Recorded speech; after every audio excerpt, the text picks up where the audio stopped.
So, let's do this thing, eh? Alright, what was it? There was some interesting stuff that happened in this text yesterday. What was that? Alright, I did understand what they were looking for. What Kant was looking for when he said, like, his a priori ethics. Yeah, the rule, and then we started to take some steps, right? We understood the groundwork and we started to look at the beginnings of his metaphysics of morals. But it seems like his specific ethical rules didn't seem to be... right? The text didn't go into detail, which made me happy, but something that I was lacking is seeing... Right? We've explained how the groundwork works, right? The a priori basis for ethics, right? And it sounds very convincing to have it work like that, but I would want to see an example of it not working and why that's a problem to have a fuller understanding. All right. We can see then that despite his reputation as an arch-rationalist, Kant actually thinks that rational and empirical elements are intimately related in the metaphysics of morals.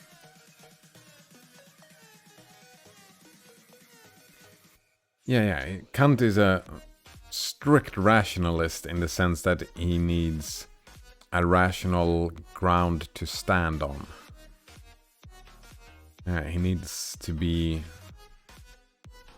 He needs solid ground, and he says that the only way to reach that solid ground is through rationality. And that, right, if we would say that, right, no empirical evidence is useful for anything, that would be a weird thing to say, right? It's just that his focus is in the pure reason. That's his big deal, right? That's the thing he cares most about. Doesn't mean he doesn't care about other things as well. Right, a relation that should serve to transform our understanding of both. First and most obviously, our understanding of the rational is transformed because it is clear that reason's function, though fundamental, is limited. Yeah, exactly. It's limited to the fundamental. It sets us a task that we must go beyond reason to complete. No, the rational doesn't set us a task. Right? Reason doesn't set us a task. It is our goals, right? We have goals as people, and we have that task. That task is already set by ourselves. It doesn't stem from pure reason. It is a pragmatic task, right? There's a reason, like we do reasoning for a reason. We do pure a priori logic for a reason, but that reason exists in the real world. That reason and that task does not exist in the pure a priori, was it? Groundwork. Right. For again, though reason itself delivers the generic rational end of rational functioning, it does not specify the content of this end, and so what any kind of rational being must do in order to realize it. Alright. So that for that we must make recourse to an empirical concept of a particular kind of rational being, and so in our case the human being.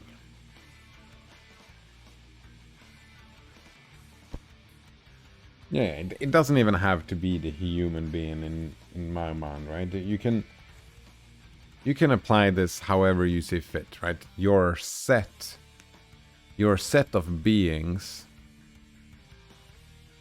that you do empirical thinking about, right? Or that you, you can define that. And I'm happy doing it between human beings for now, yeah. It becomes easy. We said that yesterday, yeah. To this extent, Kant is perhaps less of a rationalist than typically thought. Okay?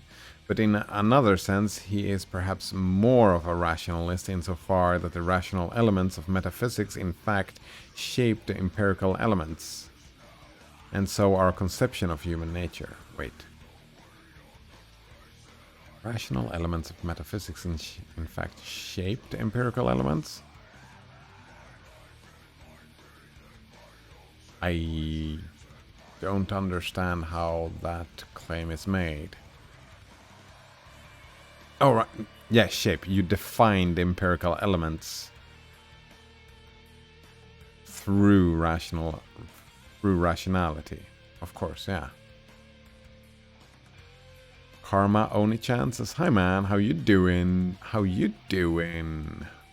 Oh, hello, Karma Oni-chan. Have we met before? I kind of feel like I remember that name. Maybe I've been watching anime and therefore I remember the name. I'm doing fine. I'm starting to get a little bit hungry, but it's lunch is still a bit off. How are you doing? I am enjoying this paper, however. It's if you're curious, it is Taking Metaphysics Seriously. Kant and the Foundation of Ethics by Sonny Elizondo. It is it goes on and on a little bit, but it has been helpful. Wait, where was I? Did my marking disappear? I think I was... Return... Wait, was it part 3? Part 4? Oh, I'm confused now. It must be way further down. I think I just started part 4 of the text. Or part 5? No, part 4. I probably just started part 4. So Kant does not use the same language. No, wait. Mirrors. No. This we've already read. Thus we can understand the groundwork and the metaphysics of moral as complementary. Yeah, okay. So we're at part 5 then.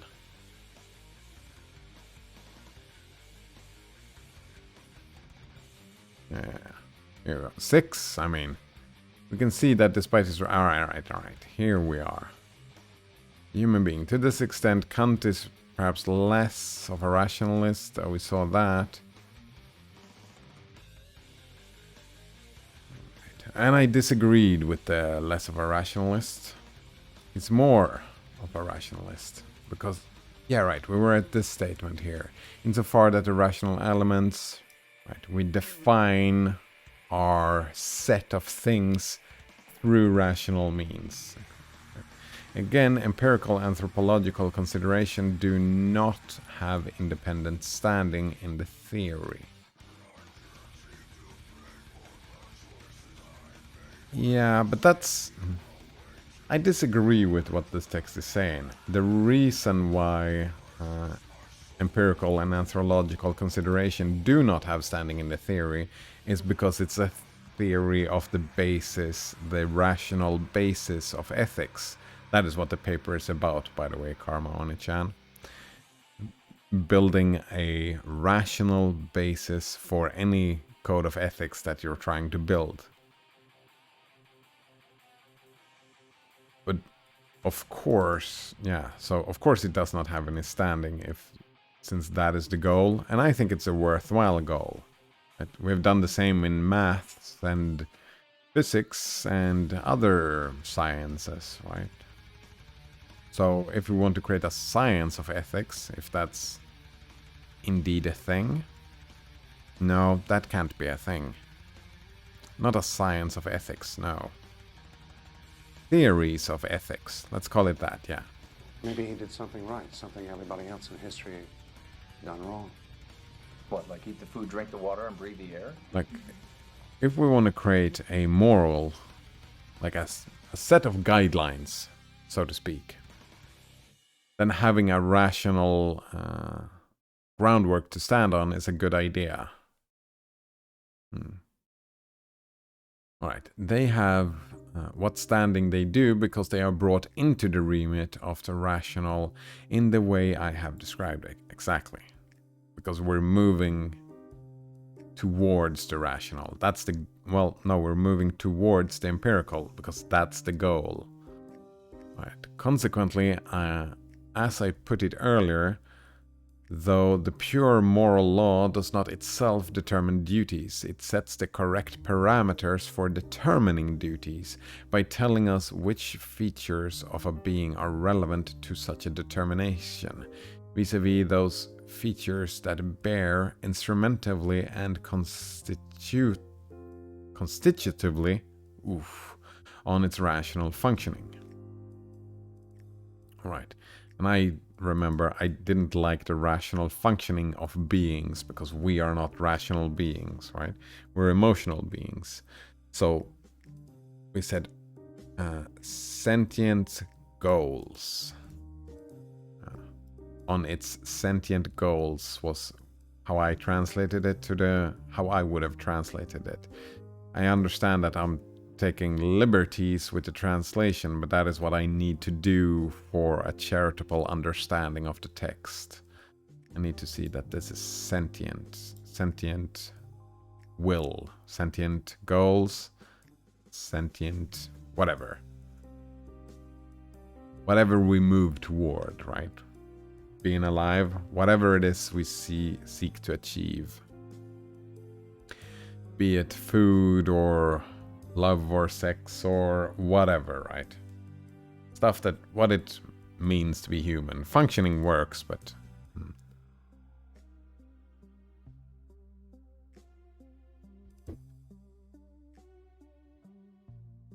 if that's right, then it should be obvious. I'm not so sure it should be obvious. Though we must make recourse to an empirical concept of the human being, not just any such concept will do.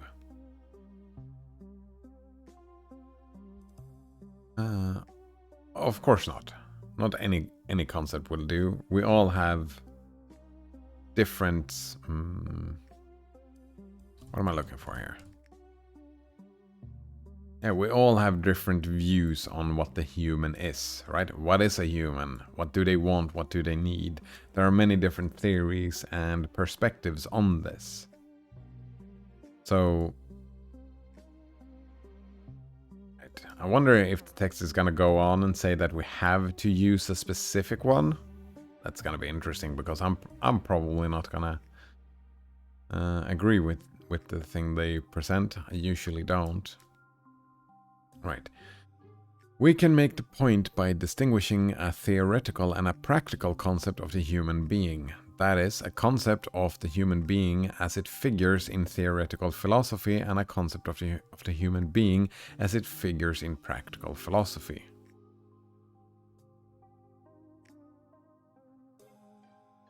Okay. Two different ways of looking. There we can make even more distinguishing ways of looking at it, I would assume. Yeah.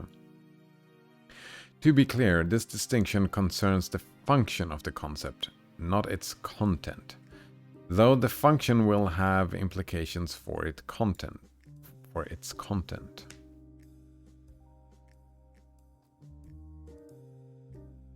All right, we're looking about the meta definition of what is a human, not what does a human do, but what is it like functionally? How can we describe a human being? That is what we're asking, I guess. In the present context, since the function of the concept of the human being, since the function of the concept of the human being as it figures in Metaphysics of Morals, is to specify the conditions of specifically human rational functioning, only certain features of the human being will be relevant to the functioning and so passable elements of its content. Mouthful. What does this mean? Only certain features. Alright, so what you're pretty much saying is that, oh, I can do some cherry picking here. Is that what the sentence is saying? I'm gonna do some cherry picking. It's kind of sounds like it, eh? Right, more specifically, features of the human being that bear on its rational functioning are in, and features of the human being that do not bear on its rational functioning are out. Yeah, and here I have a problem, because essentially human beings are not rational. So right here, the premise, the cherry picking of the definition of a functioning human is out. I already know that even if I agree with how they define these things, I gotta reject the conclusions because they are not based on, right? You cannot base it, right? You have to base defining a human being. You have to look at how human beings work. Human beings. Well, fuck. Sorry, I forget. I get stuck in the same thing I got stuck in yesterday. Sentient. Stuff that takes for it to be sentient. If that indeed works. Right. Sorry. Again, same mistake. Right. Thus we might say, though the content of the concept of the human being is empirical, we must observe the human to discern its specific features. The practical functioning of the concept establishes a priori constraints on that content. Wait, what happened here? The content of the concept of the human being is empirical. Must observe that a human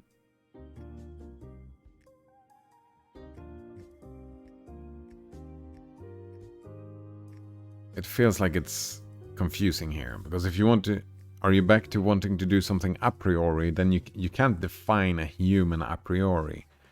You can define what you need to use to define a being, or a sentient being in this case that we are.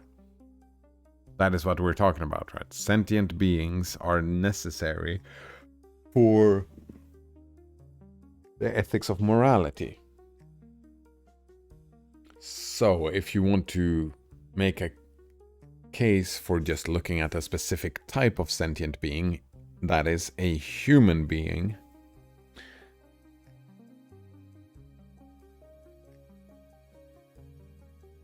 you cannot get to human being through a priori. The practical functioning of the concept establish a priori constraints. Alright, so we can make a definition of a being, and that definition would constrain. It would establishing like a set of rules which we would have to follow in our definition of what a human being is.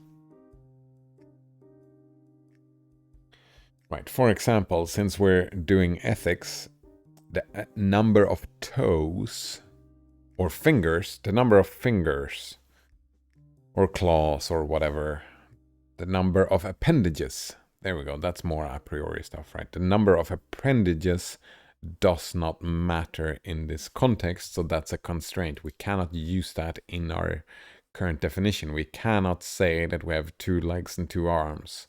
That is not relevant. So that is outside of the scope, and that's an a priori constraint, if I understand what we're talking about. And that makes sense to me, yeah. The point can be easy to miss, since Kant himself thinks there is substantial overlap between the theoretical and practical concept of the human being.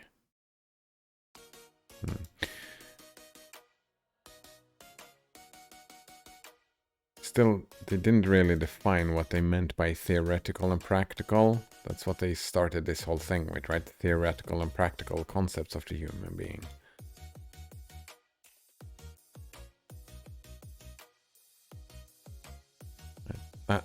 it should have been here. Theoretical and practical concept of what a human being is. Right? We make the distinction, but you don't define. Well, I didn't understand what the difference was between the two. Yeah, so it's definitely easy to miss the point then. I must have missed the point. Kant himself thinks there's overlap between the theoretical and practical concepts of the human being, or at least he thinks there is. If one thinks of the human being like other parts of living nature, teleologically rather than mechanistically,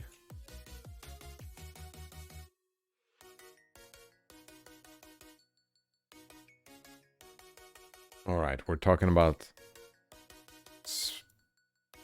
spirit, lack of a better word, and biology. Indeed, he argues in a number of places that natural, biological purpose of the human is the development of its rational capabilities, at least at the level of the species. Okay, I would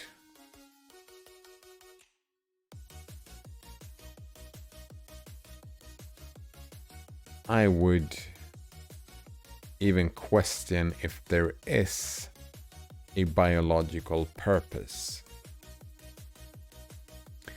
If life from a biological standpoint has a purpose in general, that development of its rational capabilities, capacities, I would reject that. Right. If I would argue any purpose of the human species or any species, that would be based on the theory of evolution. Right. So rational well, this happened before Kant was before the theory of evolution, right? So I guess that's fine, but that's what I would do. Alright, so rational functioning figures prominently in both theoretical and practical concepts, right? And this, Kant is showing his bias, right? Kant cares about rationality, therefore humanity cares about rationality. That's a clear bias Kant had, and just blinded by the sunshine of his own ideas. Right, so rational functioning figures prominently in both theoretical and practical concepts. I mean, he argues, so I could concede, right? We can take the perspective. I would be remiss not to be able to take the perspective that this is the. I disagree, but I can agree and take on the perspective for the sake of argument. Right, so rational functioning figures prominently in both the theoretical and practical concepts. Right.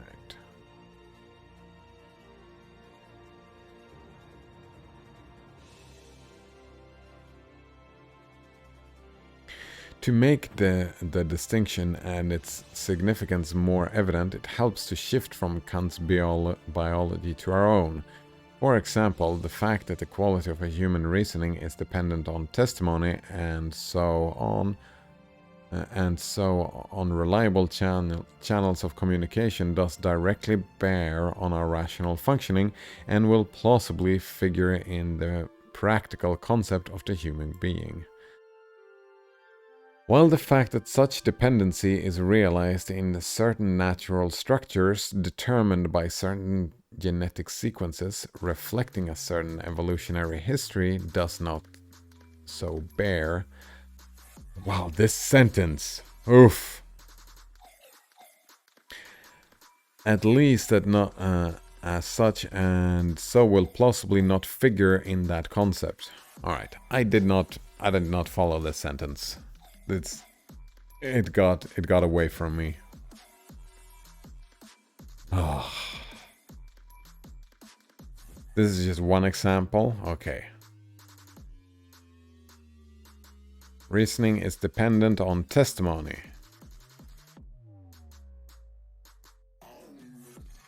The fact that the quality of human reasoning is dependent on testimony. No, the quality of human reasoning, the evaluation of the quality of human reasoning is dependent on testimony. And so on reliable channels of communication. Is there such a thing? I mean, there are levels of reliability, I guess. Does directly bear on our rational functioning and will plausibly figure in the practical concept of the human being. Alright. If read is gay? Wait. Text-to-speech is a thing? What do you mean? Text-to-speech is a thing. Nice to meet you, by the way, if read is gay. Nice to meet you. How are you doing today? Yeah, text-to-speech is a thing. I like reading myself, though. Yeah. Reading is hard? Yeah. Reading is hard. Especially this. Alright. I am illiterate. Wait. You can... Wait. What does illiterate mean? Doesn't that mean cannot read? So, but you can write but not read. That doesn't make any sense to me. Luckily, I am the text-to-speech here. I'm reading everything out loud, so you don't have to read it. I will read it. Or I have been reading it, and I will keep on reading it. Right. I am the speech. Like, the text is right there. Well, the text is right over there, and I will read it. If read this gay. Oh, you're right. Oh, that you can write? What was that pun intended? That was funny anyway. Ba-doom, ba-doom. Alright, communication is necessary for rationality. Is that? No. Not if we're going the a priori route, that is pure reasoning. Pure reasoning does not require language. It does not require communication. One could argue that learning it, like practically learning being rational, that's difficult. Rationality and reasoning, that's difficult stuff. Learning that would require language because people would teach you. You can't generate rationality and logic all by your lonesome. So it would require a reliable channel of communication to learn, but that's not what we're talking about. We're talking about the pure actual reasoning. And that does not when you have learned it, you don't require communication anymore. I don't think. Right. While the fact that such a dependency is realized in certain natural structures, determined by certain genetic sequences reflecting a certain evolutionary history, does not so bear, at least not as such, and will plausibly not figure in that concept. Exactly, yeah, it will not figure in that concept. Why did you bring it up? Why did you bring it up when it doesn't matter? Right, of course, these facts may well figure in the theoretical concepts of the human being, one that represents the human as just another natural object. Right, of course, these facts may well... Yeah, communicate, right? If we're trying to define what we're talking about when we're saying a human being, communication might be useful. It's just not useful in the context where we are at, which is trying to define what a sentient agent in ethics is. We don't have to talk about communication when defining a human, because we can do ethical things towards each other without communicating. I can punch you in the face. Let's say we go out on the street, we meet each other, I punch you in the face. No communication is necessary to make an ethical value judgment about that. And looking at me as an ethical actor or a moral actor, that is not necessary. But that is just the point. The practical concept and the theoretical concept, though both empirical, may differ in their content because they differ in their function.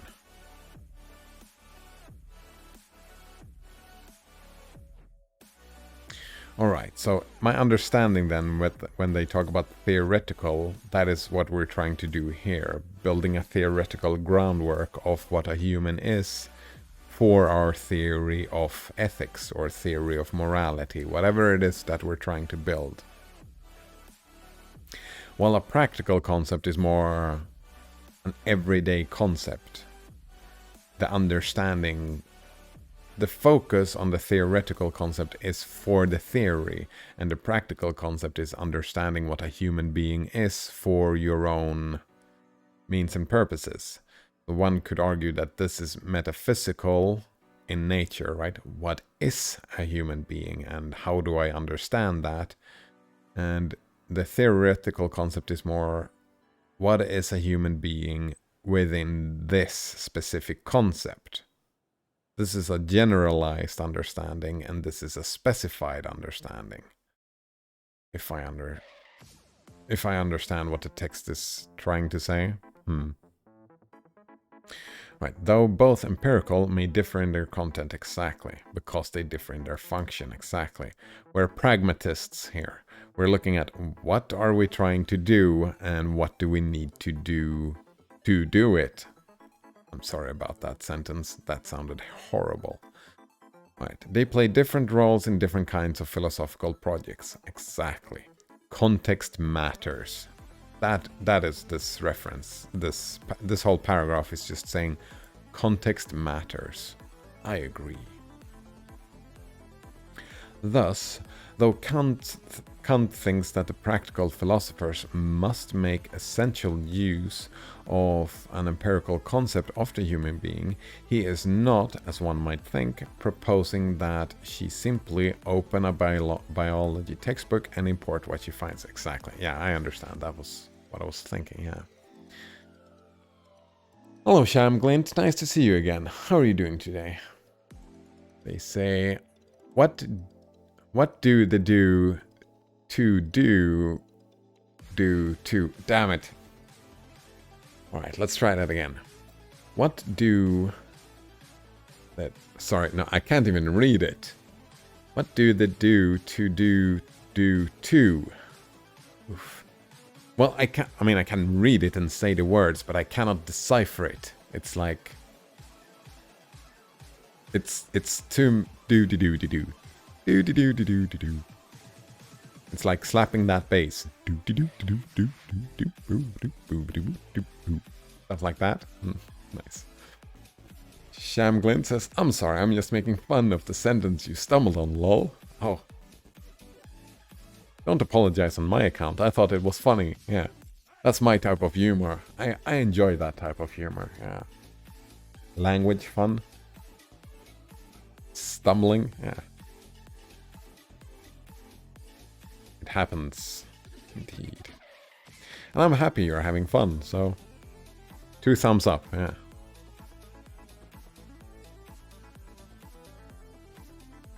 I wonder. Something that I've thought about in myself when reading this stuff, because I find this difficult to read, but now that when I have an understanding of the concept, I feel that I could have said this thing way easier, right? What I said was context matters, but maybe that was not enough, right? You're losing a lot of subtleties by just saying that context matters. So all this complicated language maybe is useful because it really specifies what we're talking about, and that was Kant's defense, right? Why he was writing like a cunt, because it specifies. You really properly specify, right? That was the whole point with the, where is it? Reliable channels of communication. And to be reliable, you have to have an attitude to reduce the number of misunderstandings that happens, and therefore you have to be super fucking strict with your language And when you bring in that type of strictness, it becomes difficult to read. I wonder. Oh, wow. Shamglint says, there's a funny linguistically valid English sentence that's just the word buffalo over and over again. I've heard that before. Buffalo, buffalo, buffalo. Wait. Buffalo, buffalo, buffalo, buffalo, buffalo, buffalo, buffalo, buffalo. Right. I did not say that correct, but there we go. It is a grammatically correct sentence in English. Is there such a thing as a correct? Often presented as an example of how homonyms and homophones can be used to create complicated linguistic constructs through lexical ambiguity. Nice, yeah, indeed. It has been discussed in literature in various forms since 1967, when it appeared in Dmitry Boriman's Beyond Language, The Adventurers in Word and Thought. That sounds like an interesting text, yeah. Chamglint says, just funny trivia, sorry. You like that word, don't you? Sorry. That kind of implies that you have to apologize that you did something hurtful. That's my understanding of the word sorry. And in my mind, you didn't.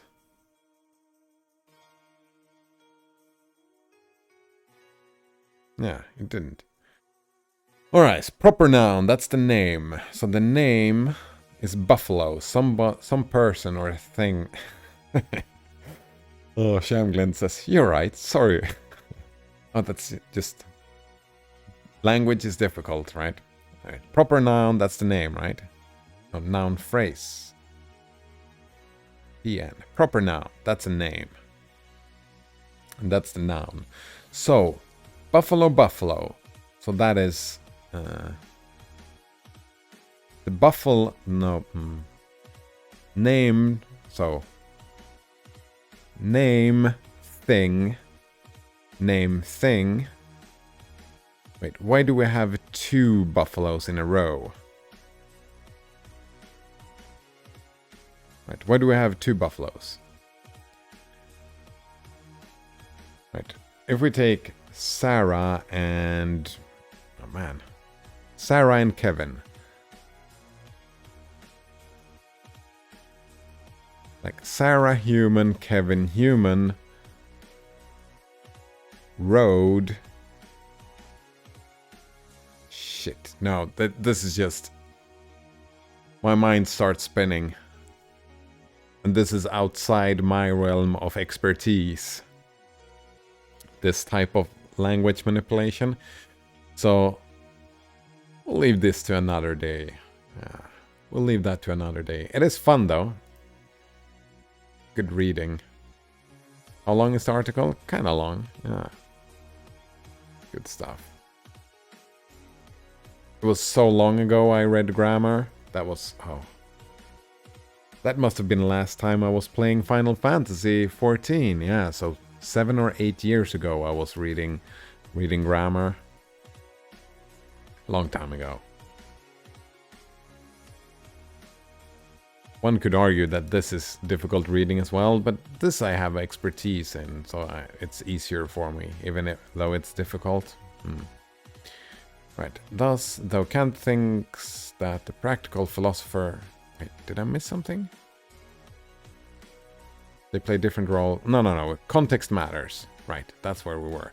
Thus, though Kant thinks that the practical philosopher must make essential use of an empirical concept of the human being. Alright, he's not... Right, we're not looking at biology because that is not relevant in the theory that we're trying to build. Exactly. Context matters. We define the concept of the human being in the framework where we are working. And to decide what framework to use, we use pure reason, a priori definition of the framing. We use that to figure out what we use. With our understanding of an ethical actor, that ethical actor we can by removing aspects. That's how I think. I remove aspects. But some other who adds from first principles, they would not add the appendages because they are not relevant from within the a priori groundwork we have laid. And that can be used both to remove stuff from definitions or add from definitions. My aptitude is removing stuff, and other people have the aptitude of generating new stuff. I suppose there is overlap, right? If you think about brainstorming is just coming up with random ideas and then filtering out the ones you don't need. So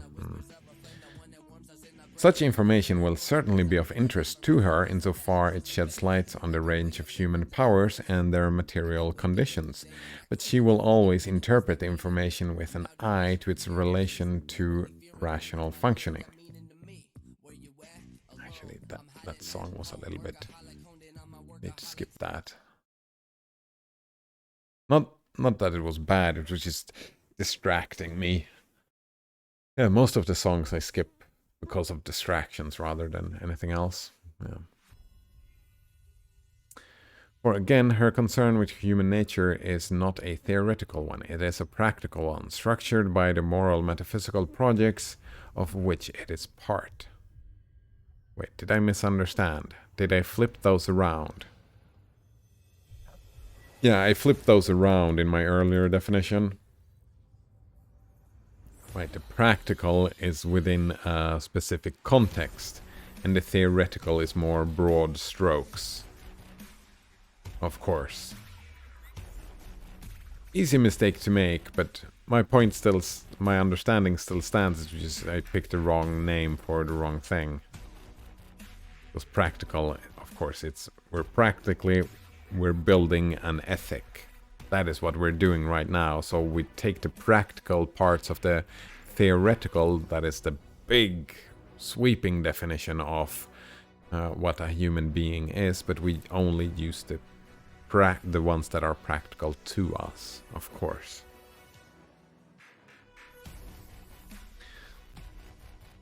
Context, all right. To this extent, we can say that our account of rational nature, as it figures in the first stage of metaphysics, actually shapes our account of human nature, as it figures in the second.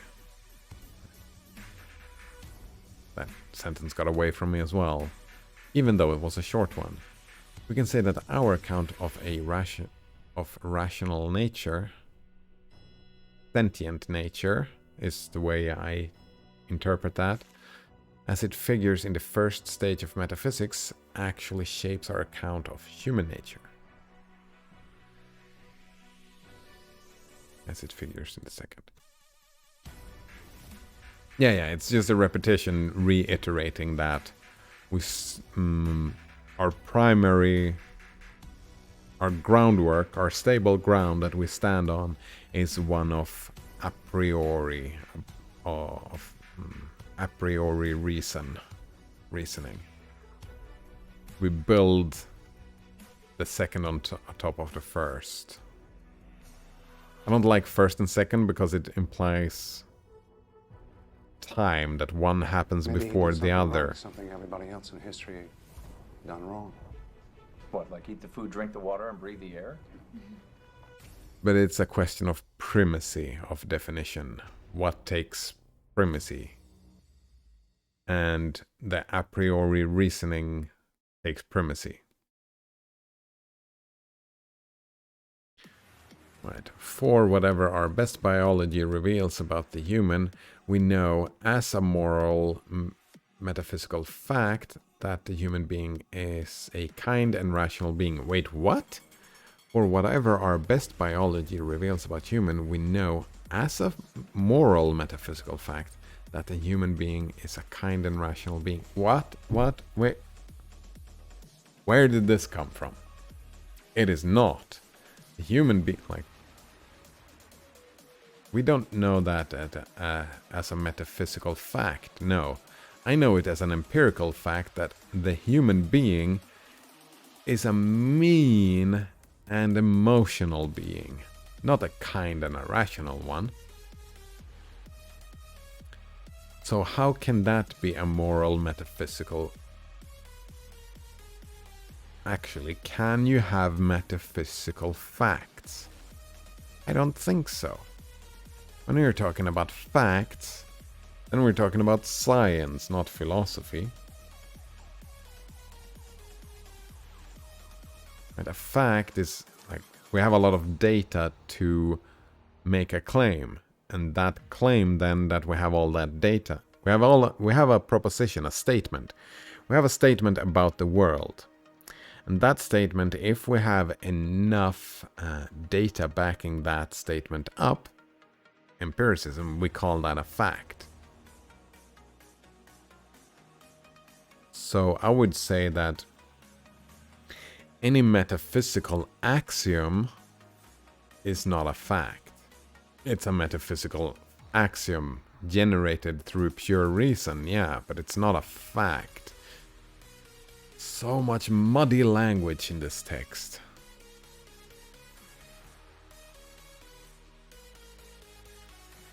Right. Whatever our biology says does not... But the point stands. The point of the sentence still stands. Whatever context matters. Whatever we learn in biology doesn't say anything about the kindness or the rationality of a... Well, there is some overlap. We can learn from biology and these things. We can make correlations. But the biology itself, right? My heart pumping blood doesn't really tell us anything about my personality. Right. And it is this knowledge that guides our investigation into just what this kind is. I think the cursiveness here kind of points out that they are not actually making the statement. They are making an extreme statement just to make a point. That's the feeling I get. Right, and it is this knowledge that guides our investigation into just what this kind is. The specific nature of the human being determined by its distinctive, empirically discernible ways of rational functioning. Discernible ways of sentient functioning. Sentient goal settings. What time is it? We're almost done, eh? Almost done, alright.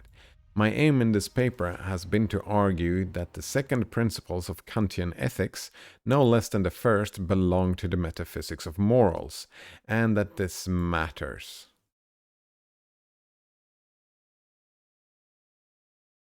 Alright, that is the argument. No wonder. I was like, it's just repeating the same thing over and over and over again. I said that yesterday and the day before. No, the day before yesterday I had that complaint. And that is the point that they were trying to make. So of course they reiterated it as many ways they could, saying that, yes, we start out a priori, but empiricism and anthropology has to be brought in the second principles. We go from the first principles to the second principles.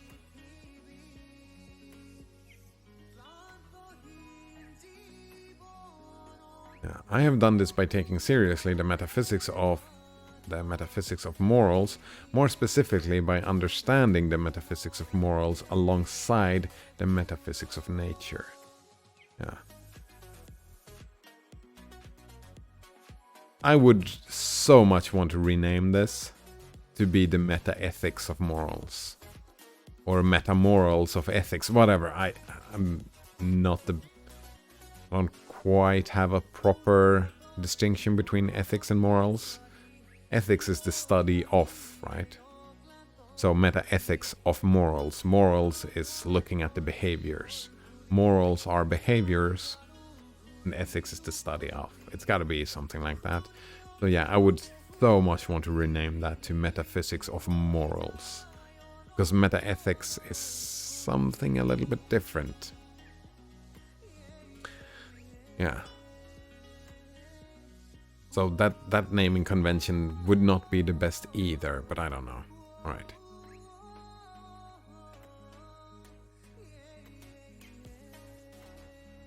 Right, for qua metaphysics both employ a common two-stage methodology, it does indeed, in which both rational and empirical elements play essential roles. Yes, and that has been very successful. The metaphysical, rational... Right. We take the rational analysis of a lot of stuff and we create axioms, and we use these axioms to create ways to do observations about like empirically we make observations of reality, and we use we also use our rationality to make predictions what we think we will see, right? If we do A, then we think B will happen. Then we will say empirically, oh no, B did not happen, C did happen. Right, and then we use our rationality to try to explain why did C happen instead, and then we try to generate new predictions. That works for us.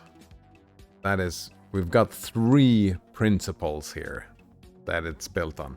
It's built on rationality, it's built on empiricism, and it's built on pragmatism. Of course, because we make pragmatic choices on, we look at these tests that we think that will be useful knowledge to have. And that, in a nutshell, is science. And science has been super fucking useful for humanity in the last 400 years. We have done quite a few things with it. So that methodology, using that methodology and sticking to a similar methodology within ethics, it's not science then, but within ethics, that methodology, with my bias, seems like a very good idea.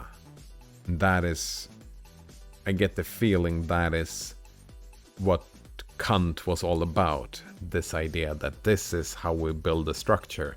Him loving the rational bits, right? As the primary bits that are the rule setters, so to speak. The rule setters of science and mathematics. That's rationality. Rationality sets those rules.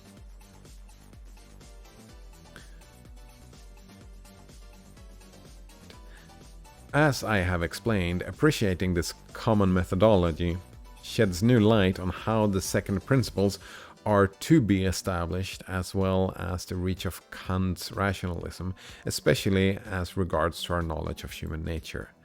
The thing I still lack, that is really lacking for me, for really liking what I'm reading, is the flip side of the coin in ethics.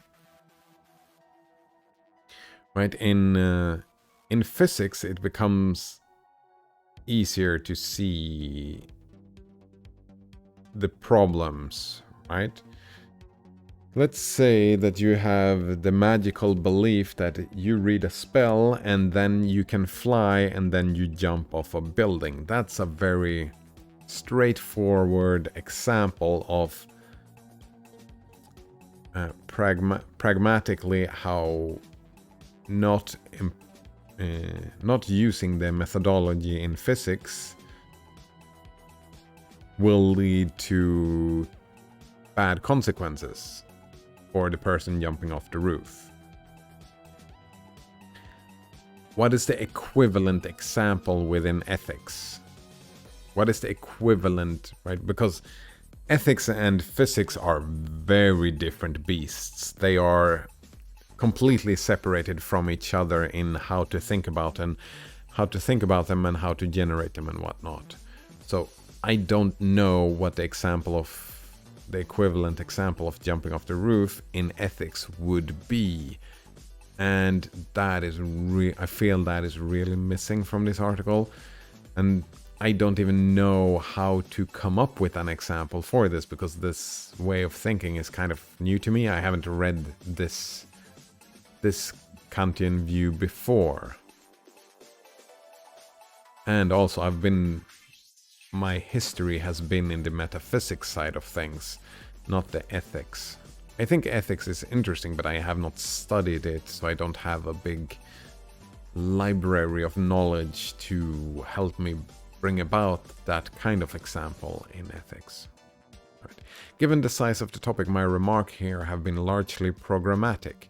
If successful, I have set the ground for a new way of thinking about the foundations of Kantian ethics. Right. It remains to be seen, however, whether anything worthwhile can be built on that ground. I am optimistic, but that is work for another occasion. Agreed. And something I really like is that these foundations that Kant built and that you reiterates here in this text make it...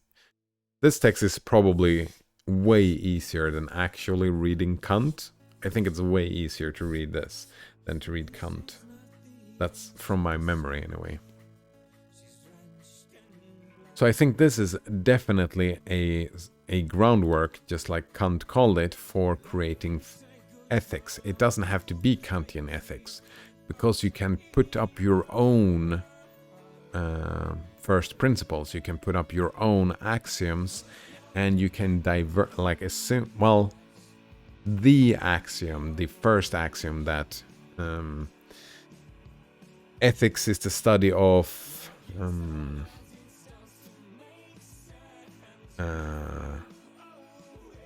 no, it's the what is it? The focus on... Right, you need two actors where one acts upon the others and both of them have sentient will. I think that's my understanding. That's the thing, that's the foundation we're talking about. No, right, we have two actors, both have sentient will or sentient functionality. And they can act in a way that influences each other. They can be... What is that called? Actor and reactor? No, sorry. That's not what I'm looking for. The one who acts and the one who's being acted upon. It goes reciprocity.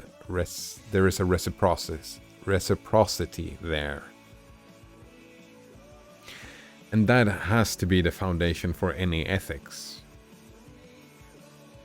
That's kind of the point Kant tried to make, and I would probably agree. That makes sense to me, that that's the first principle. You cannot have ethical considerations without having that. And then from that you can start taking empirical stuff. You can start to look at what is humanity. You can take from the theoretical knowledge. You can take from the theoretical knowledge of what a human is, and you can make a practical value judgment. That is, what kind of behaviors do I care about and what kind of behaviors do I want to look at? And build your theory of ethics. There we go. You can build a theory of ethics based on that. Right? And that was they used Kantian ethics to make that step towards empiricism. And the steps that Kant made, I would not have made the same way, and those will definitely lead to a different theory of ethics, depending on what steps you take from that first axiom. So it's the step that becomes interesting then. And that's where we have meta-ethics. Yeah. Meta-ethics. This is where... I think so, yeah. In meta-ethics is the study of the nature, scope, and meaning of moral judgment. No, right. No, that's not what I was talking about. Moral judgments. It's a little bit... No, I'm just talking about ethics. Right, we have Stoicism, hedonism, Epicureanism, deontology, right? All of these are that we take different steps from that same axiom. And maybe that's what I'm curious about. Maybe some of these are not compatible with the Kantian axiom, and that is one big miss in this. And it's too big a scope for me to look into now and figure out something that does not fit with that.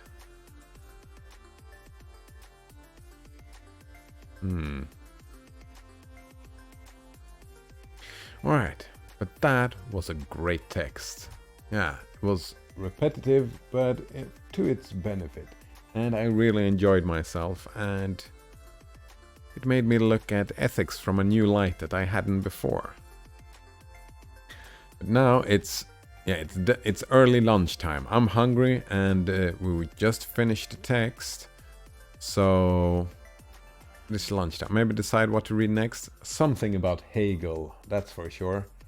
Yeah, Hegel and idealism. That is what I'm starting reading tomorrow. Alright. But I had a good time. I hope you did. Thanks for hanging out. And I'll see you in the next time. Cheers.